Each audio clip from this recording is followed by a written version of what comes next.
Carolynn, today I'm so excited because we are here in person with Jake Heller, the founder and CEO of Casetext, at the Y Combinator Founder Mode Retreat. Hi, Jake. Welcome, Jake. Hey there, yeah. Nice to see you. Nice to see you too. So Casetext got bought a couple years ago by Thomson Reuters. That's right, yeah. But you guys, I met you when you went through the Summer 13 program. That's right. At Y Combinator. 12 years ago. 12 years ago. 12 years ago. Man, it's been a long time. Yes, yes. So tell us about Casetext and what the company was and a little bit about that before we get into founder mode things. So before starting Casetext, I was a lawyer. Okay. And I felt when I was practicing that the technology I was using would often not even not help, it would get in the way. And I thought, we got to be able to apply modern technology to do things like search for information, sift through documents, et cetera, to make legal work easier, faster, more efficient. I felt at the time, for example, that if I wanted to find a great restaurant that was open or movie times, I'd find that instantly. Yeah. But if I wanted to find precedent in case law that could make an innocent person, not go to jail or, protect my client, I might be up till 5 a.m. 10 days in a row to find that one precedent. And Yes. And Carolynn's nodding in Yes. agreement. Yeah. Yes. Yeah. You've been there, done that. Yes. Yeah. And so we founded the company with the idea that we can use technology to make legal work effective and efficient. And the mission became almost like being an MRI machine, but for law, like technology that enables lawyers to do more and do better for their clients. And the hoped for outcome would be justice for those clients, better justice for those clients, and better representation. Okay. And how far along were you when you went through YC? We were very early. I think I just coded a almost demo website. Could you program? I was just going to yeah. say, how'd you learn to code? So I grew up in Silicon Valley. Mm-hmm. You did? Yeah. Where? Sunnyvale. Yeah. Oh my gosh. Sunnyvale, the cradle. Yes, the cradle, exactly. Of course. Yeah. Homestead High. That's right. We're talking about it. Yeah, we were Homestead High School. talking about this last night. Yes, Okay. yes. And my dad actually started an internet business in our garage in the early 90s. Like the first ever company in Delaware registered with the name Internet in it. Oh my God, are you serious? Yeah, That's so it's like a 92 great or story. 93. And he's a high school dropout, by the way. He's not like, that company is not Google. A high school dropout? Yeah. Oh, yeah. Wow. Oh, yeah. High school dropout. But he figured out really early that this technology is going somewhere exciting. And to be clear, the company, it paid for my way through college and my sister way through college. It was immensely, it took our family to a new kind of from the lower middle class to the upper middle class is life-changing. But it wasn't Google, you know what I mean? But it was so impactful to my life. And I think a lot of kids with their dads, they play catch or fix cars or what have you. I coded websites with my dad, right? Aww. So that was our thing, right? Every summer I was working at Internet Business Systems, and so that's how I learned how to code. And even though I fell in love with law and policy, went to law school, became a lawyer, I couldn't stop myself. I was always coding. That's great. Wow. I did not know that about you. Just starting a business in a garage. Everything about your story is very iconic. Yeah, it's very California, right? It's so like, California. yes, It's so yes. Silicon Valley. Yeah, yeah. Especially Homestead High is where Jobs and Woz started Apple. Yeah, that's right. That was also in a garage, no? I mean, Yes. Yes. Wow. Okay. So you said this is a real broken problem here in law. And I was feeling it every day as a lawyer. Yes. Yeah. And so did you decide I'm going to leave my cushy Big law firm? Were you at a big law? I was a big law firm at the time. Yeah, Yeah, okay. Ropes and Gray. Oh, yeah. Of course. And so did you program something up and see if it could work? So I made an initial mistake, actually, which is I started coding stuff for myself at the law firm. And then I told them about it. And they said, I already know where this is going. we own it. Yeah, Of course that's they ours. said that. Yeah. And so I halted immediately. Jake, you're a lawyer. Yeah. You should have known better. How did you I'm make a a mistake? lawyer, but I'm kind of naive. I thought they'd be excited and interested. They asked me, well, Jake, if you're doing all this programming, you're clearly not billing enough hours. Well, yeah, So- first of all, you're not meeting your billable. But the thing is, I was way over my billable. I'm just a workaholic, I guess. But but that was the moment I knew I had to leave because I couldn't pursue that passion of building stuff and also do my law firm job. So either or. And so I left. And it's funny, at the time, I left and I told myself, either I'll start a company, it'll be super successful in a few years, or it will totally burn out and I'll go back to being a lawyer. That was what I thought the two options were. And of course, what really happened is I fought to build my company piece by piece over 10 years and like 4 pivots to finally a successful exit, but it was not a quick in and out adventure. And I think you'll have to come on the Social Radars for a full episode of your story, but there is one aspect of it that I want to ask you about in our time today, which is I think you were one of the first companies to like leverage ChatGPT-4. Yeah. Is that right? Can you tell Carolyn and I a and little bit about that's that? definitely, I'd say, our founder mode moment as well. Okay. Oh, Then perfect this is a segue. perfect segue. Yeah. So, we initially thought we should apply modern technology to help solve legal problems. And we had, honestly, a bunch of different iterations of that, different approaches to that.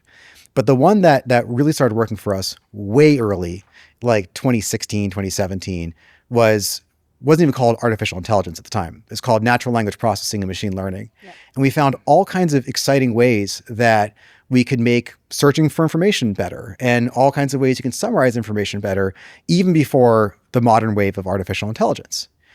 And in part because we were so invested as we were the legal guys doing AI stuff. And it's a pretty small community at the time of people doing anything AI stuff. Yeah. And, so I think we got on the radar of OpenAI and, they're on our radar. We shared notes. And we eventually became part of like an early tester program. Because you had a lot of data. Yeah, we had data. Yeah. And we had people, I think importantly to OpenAI, which was at the time, as a research lab first and foremost. And what they wanted feedback. Like, were we making stuff that's useful for medicine, for law, for finance? And I think they came to us as like the law guys. Okay. And we also, we are bet the whole company that AI is going to transform law. And so we were very excited about the stuff that they were doing. And yeah. Well, I was just saying, Sam, since you were 2013, was Sam at YC at He that was, point? yeah. So you guys knew each other from that era. Yeah. So he would have had you in his brain. Yeah. Although we barely overlapped. Oh, yeah. At the time. So, but yeah, he was there. This is right before I think he became president of YC, but he was definitely involved, definitely a partner, and, gave us some pretty direct feedback during the YC process. Like, that's not fast enough. That's and he was right, Yeah. So, fast forward to like 2020, 2021, we're seeing early versions of GPT-3 before it comes out and GPT 3.5. And each time we were like, this is interesting and shows promise, but it is not useful for legal work. It would do things, it'd make, at the time, plausible sounding sentences that sounded legalese, but they were nonsense. But they were, yes. And so we were actually pretty harsh with our feedback back to OpenAI about the usefulness of their products at the time. And it almost had ridden off that path. At the time, we were developing our own models in that same genre, but we're trying to do it just based on legal information.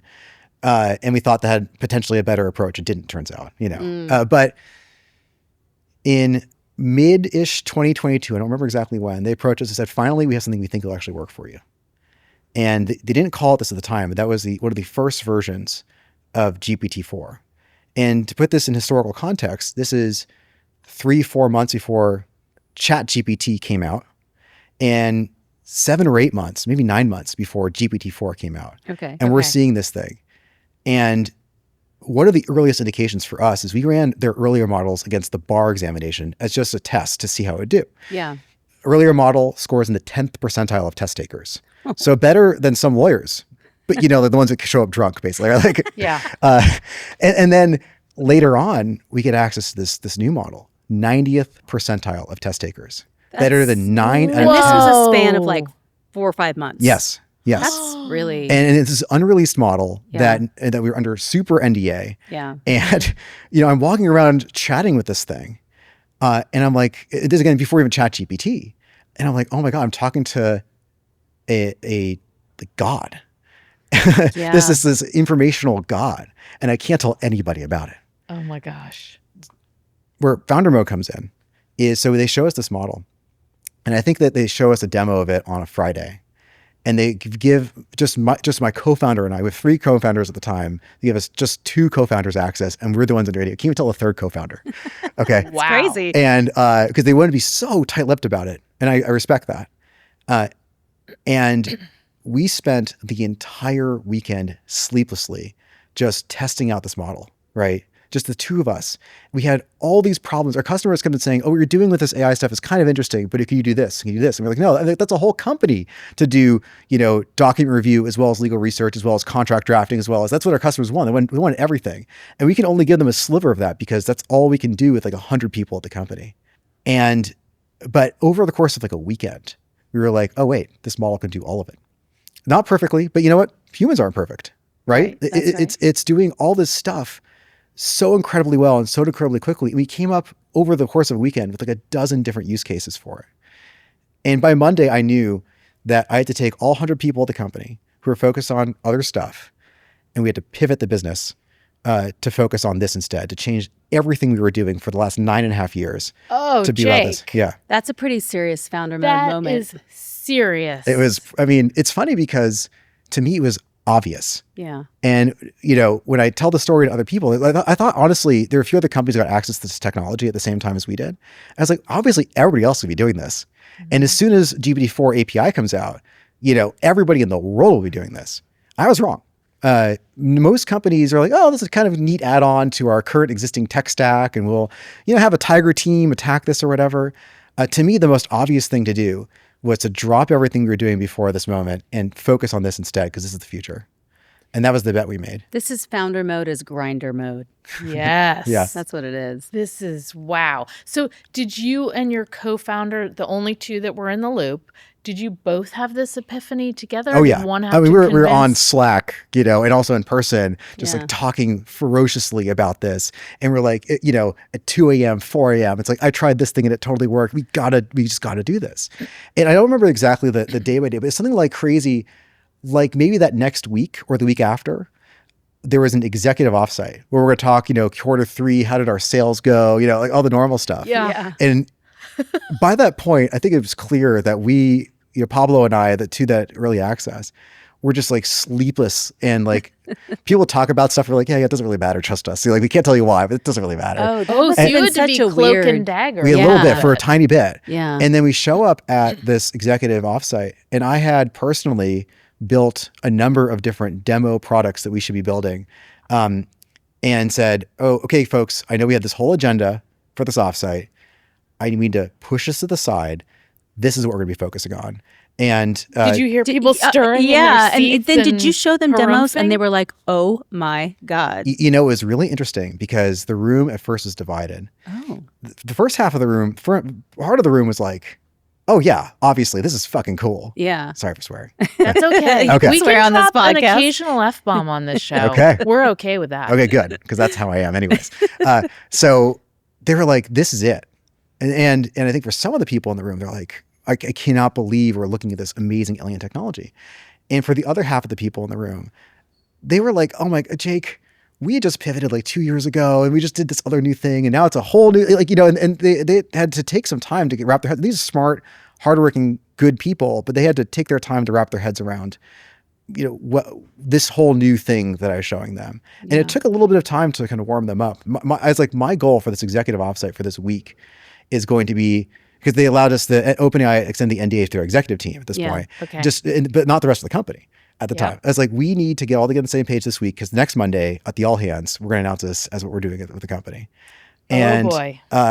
And we all got there. And again, it's one of those things in law. It's been a long time. I might mess this up. You might be able to correct me. I think res ipsa loquitur. The thing speaks for itself.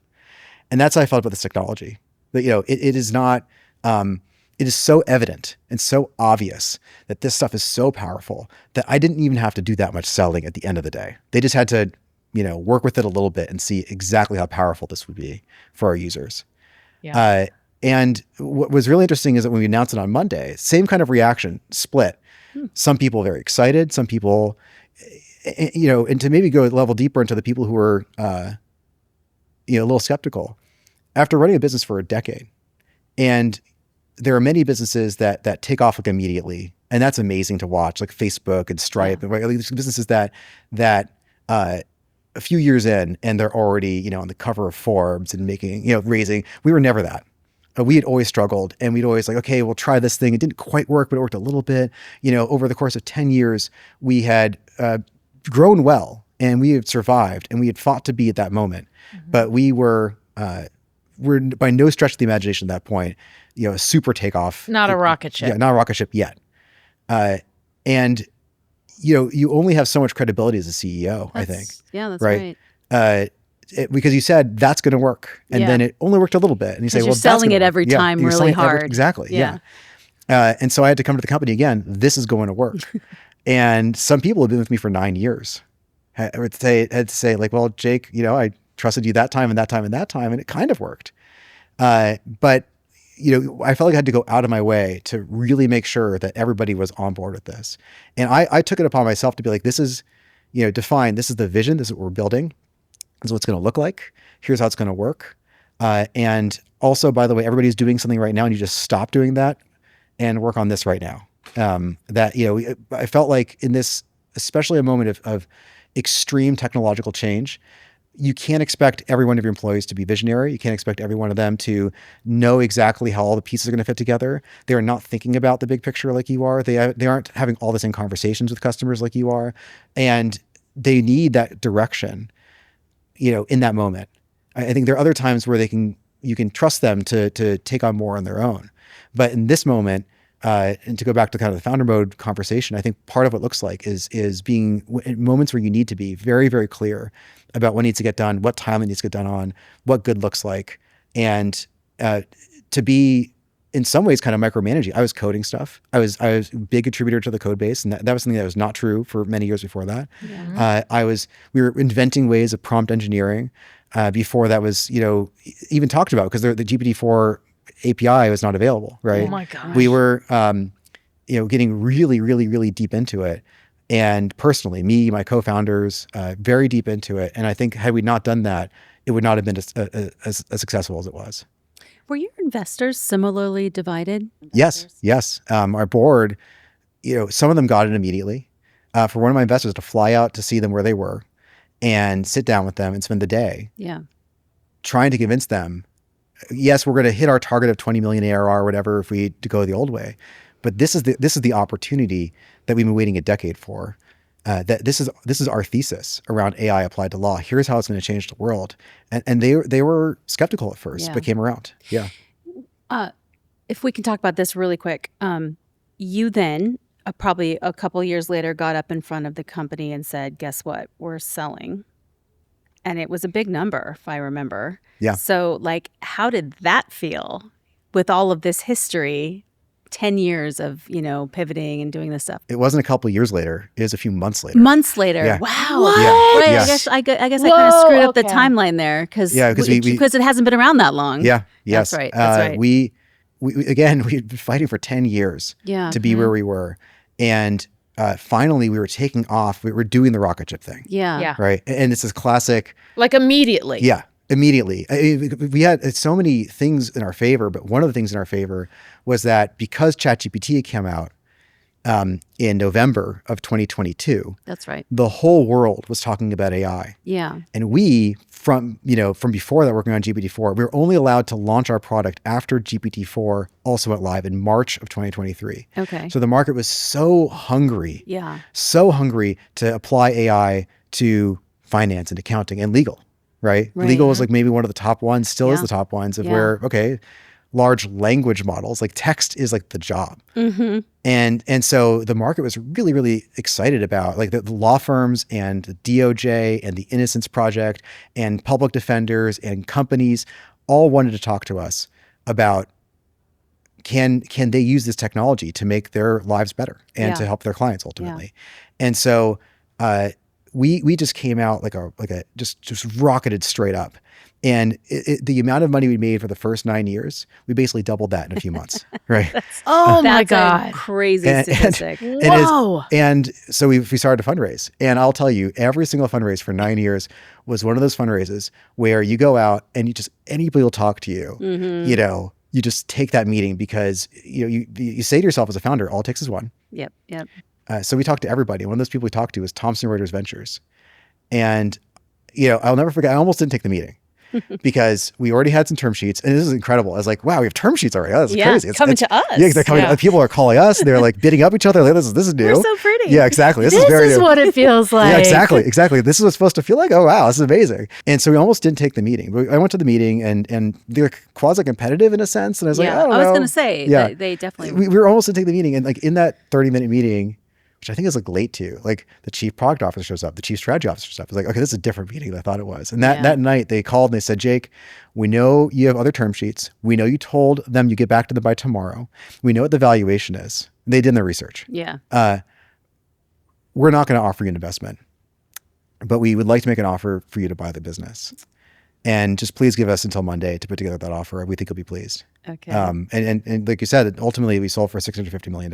You go to the all hands, you tell everybody this is what we're Yeah. doing. And everyone must have been like, aha, like now I see the vision. Like Yeah. this is an amazing result. I mean, and you know, even that within the board and the company was controversial because Some people want you to ride the wave longer. yes, yeah, Oh, yeah, You know. that makes sense. Of course they did. yeah. And honestly, we probably could have sold for even more had we held on. At the time when we made the decision to sell, it was like, maybe we can triple this in a few months. Yeah.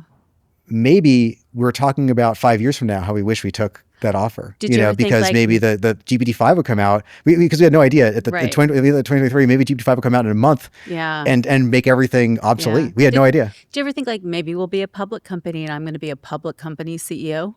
Yeah, that was, you know, a possibility for us. Yeah. For the first time, felt real, Yeah. you know, after 9 years of struggling to build a relatively small private company in the $15 to $20 million kind of ARR range. Yeah. Like now it's like, wow, this really could take off. And to be honest, I think there are other companies in this space who will probably become public companies. Yeah. I think And that's right. the truth is, I don't regret it for a second. Yeah, that's good. You know, I mean, Money in the bank, baby. Yeah. it's not just that, although that's great. Oh, yeah. I mean, sorry. a part of it was I looked at the list of my employees, and the hard part about this decision is you have to make it without consulting them. Yeah. You know, usually. Right. That's right. And for us, you know, we didn't want to distract the rest of the company. We needed to dual process.